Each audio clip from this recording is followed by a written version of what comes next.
Madagascar, une île renommée pour la splendeur de son écosystème, est aujourd'hui confrontée à des défis écologiques cruciaux. Chaque année, des hectares de précieuses forêts sont incendiés, victimes de pratiques agricoles destructrices telles que le TAVI, un système de culture sur brûlis qui met en péril l'équilibre écologique de l'île. C'est sur la côte Est que l'ONG Miti Madagascar, en partenariat avec l'ONG EDI Madagascar et Graines de Vie, a lancé une série d'initiatives destinées à préserver, revitaliser l'écosystème local, source de vie pour ses habitants. Ce projet se concentre sur 3 points clés. La création de pépinières et le reboisement de parcelles en friche pour restaurer les zones déboisées et enrichir la biodiversité locale. La lutte contre la culture sur brûlis et l'utilisation massive du charbon par la mise en place d'initiatives visant à réduire cette tradition, telles que l'introduction de foyers améliorés à haute performance et l'utilisation des combustibles alternatifs. À noter également la création de sites vitrines pour promouvoir la viabilité des pratiques agricoles saines. L'éducation à la protection environnementale en initiant les jeunes et les communautés locales aux connaissances de pratiques éco-responsables, en utilisant une variété de supports allant des ateliers pratiques aux modules éducatifs interactifs. Parallèlement, la construction de puits contribue à la sensibilisation sur la gestion durable des ressources naturelles.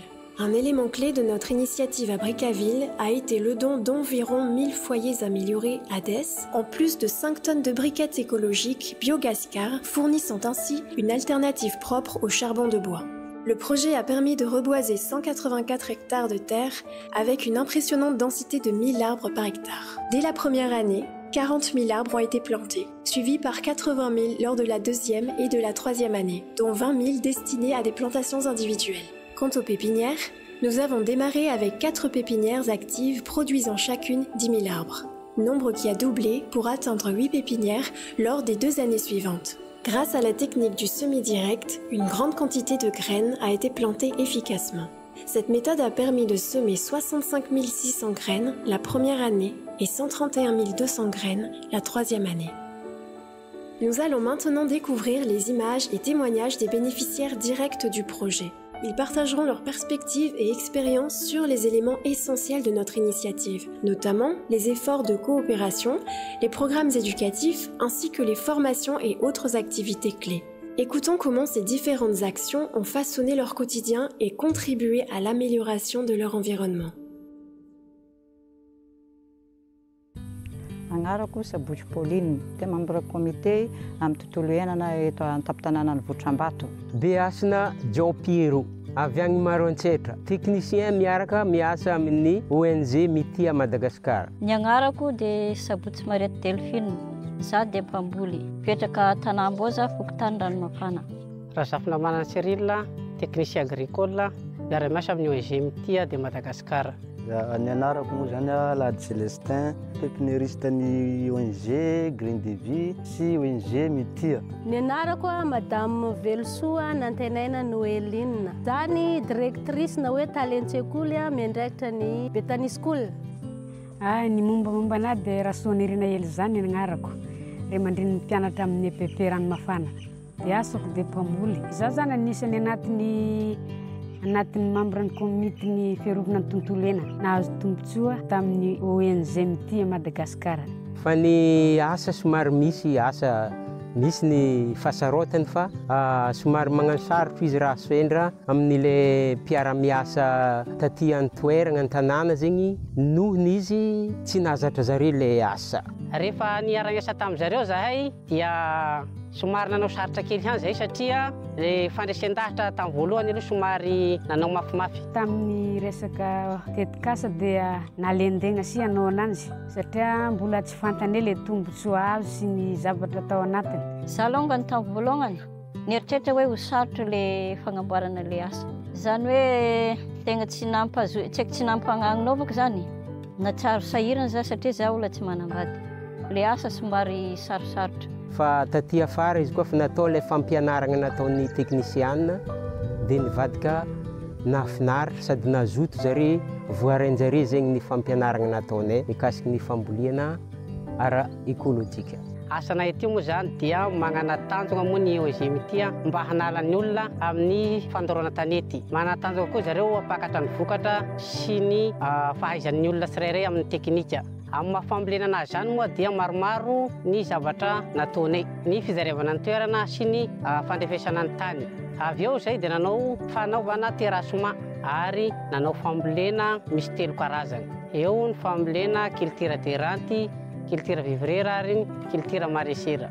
Zare zegny tsy mitovy amin'ilay mpamboly aby marobe hatrizay fa nahazo fahalalana miavaka zare noho n'ilay ohatra famboliagna fogna, izy koa famboliagna atao zegny misy paillage tan formation nomena dia igny tsy miava zare amin'ilay voly fa mahazo zeziky no mitsiry tsara le voly ataonjare amin'ilay toerana. Nahazo tegna fampianarana tsara zay dia nahita le tombontsoa tagnatiny. Rehefa tonga le nampianatra anay zany dia nazoto zay nagnano dia zavatra tsy tokony vitany dia vitany daholo zany. Raha ny fambolena avotra zany raha ny voly matana dia azony daholo ny teknika fagnamboarana ananjy. Nampianarina ihany zareo ny resaka basket compost. Nampianarina ihany zareo koa ny fihodina ny voly na hoe rotation de culture. Nampianatra koa zahay ny fambolena associé na hoe voly mifangaro. Ary nampanao formation zezika ranony zahay sy zezika vengany ihany koa. Dia nahita vokany zay aloha tamin'le voly avotra satria engakengana izy dia nahitany tombotsoa. Toy le légumes, concombre, courgette. Zare amin'izao fotoana namboly légumes tahaka ny courgette sy ny concombre, nambolin-jare 2 volana dia fa nahazo vokatra. Gaga ny mpandalo vao nahita hoe 2 volana monja dia fa namokatra ny zavatra nataonay. Ary nahita an'ilay tany mena be nareniny zareo dia nieritreritra hoe tsisy raha vokatra keo fa io hoe dia hanjary raha. Tegna nahita fivanja satria taloha araka le efa nilazaiko teo hoe nisy alongany azo fa tagnelanelagny teo betsaka le doro tanety dia simba ny tontolo iainana dia na dia raha ambolena zany simba satria tsisy ny orana. Ka tanteraka eto ny fikasan'ny ONG ity ao dia Madagasikara hoe magnova tao saina ka tafahova le olona amin'izao fotoana izao ary voasoroka tanteraka ny fahasomban'ny tany amin'ny fitohandriaka ny tany sady lasa tsy nandorontsony ny olona taty aoriana. Noho ny famporisihana nataonjare zany niezaka zany nagnaraka dia tamin'ny farany zany dia nahita hoe mora ty filosanana an'ity dia navita antsaka sy andavany zany tamin'ny resaka asa. Voalohany nataonay taketo zany dia nagnano formation zay momba ny fagnavahana fako amin'ny resaka fako mora loha sy sarotra loha satria ny antony nazahoanay zezika ny fako mora loha dia zezika azonay tamin'igny zany dia nagnanaovanay jardin dia ny fako sarotra loha kosa nataonay tagnatina tavoahangy plastika izy dia nagnanaovanay fanaka seza zay nataonay tao am-pianarana.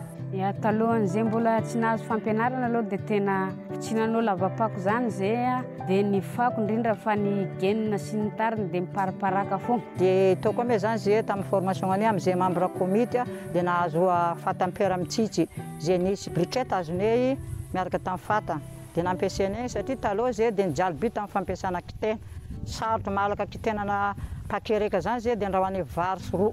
Taloha zany za ohatra ny anahy zao fatana mampiasa fatana le vingezy be reny mandany charbon misy enina gony za isam-bolana dia rehefa nahazo an'le fatana mitsitsy raha tsara charbon dia lasa nitsasany zay ny laniko 3 gony ihany anatin'ny volany raika dia efa mahampy. Dia ohatran'izay koa le briquette koa zany dia tsara be le briquette satria briquette tapany kely fotsiny dia efa mamasaka vary. Nisako tamin'ny pépinière-ny ONG zay 2 taona. Le asa pépinière zany sarotra ihany izy ny ankapobeny fa nefa azo azena tsotra satria ny masarotra azy zany ny fikojakojana azy mandrapa ivoan'le vokatra dia anao zany tompony antoko aminazy zany dia efa anao zany tompony mandrapa angalan'zareo anazy tompony. Tondra fahasoavana lehibe ho an'ny sekoly zay resaka tontolo iainana namboly azo fihinam-bo namboly azo avadika vola zany lasa nahay namboly zany lekizy rehefa lehibe zany za dia manantena fa ahay amboly azy zareo ary ho tafiditra ao anatin'ny fony zareo anatsara nyty Madagasikara ty dia mino za fa rehefa lehibe ihany re zareo dia misy zavatra iova zany amin'ireo ankizy ireo tsy hanapatapaka azy foana tsy hanaonao foana zany resaka tontolo iainana zany. Durant ces 3 dernières années, Notre projet de sensibilisation et de reboisement a cherché à semer une graine symbolique dans l'esprit de chaque enfant, car il représente l'avenir de cette région. Cette graine, cette idée, doit désormais germer, se développer et croître avec ses enfants. Pour qu'ils deviennent, en grandissant, des acteurs de terrain à Madagascar, agissant au quotidien par de petits gestes simples mais efficaces. Contribuons ainsi au bien-être de l'environnement qui les nourrit et les protège.